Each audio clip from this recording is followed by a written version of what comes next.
In the latest update related to Justice Yashwant Verma's case over the unaccounted cash show incident, senior advocate Kapil Sibal today argued that the presence of cash in the outhouse of a sitting High Court judge does not mean there is misconduct or proved incapacity, the grounds required to remove a judge from his office under Article 124 of the Indian Constitution.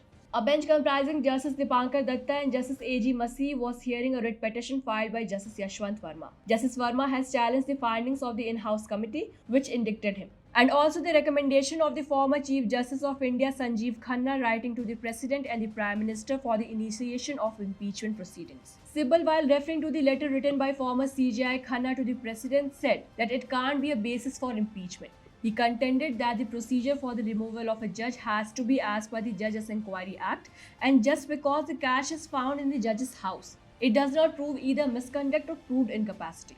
Sibal said that the police or the in-house panel never found whom the cash belonged to. His core argument was that the CGI has no authority to write the President recommending initiation of the impeachment proceedings, as it has to be moved by the members of parliament. To this, Justice Datta clarified that as per the Judges Inquiry Act, it has to be preceded by an inquiry of the three-judge committee. Now the court will hear the matter on Wednesday. To know more about this case in detail, please visit on our website, and for more such legal updates, stay tuned to Live Law.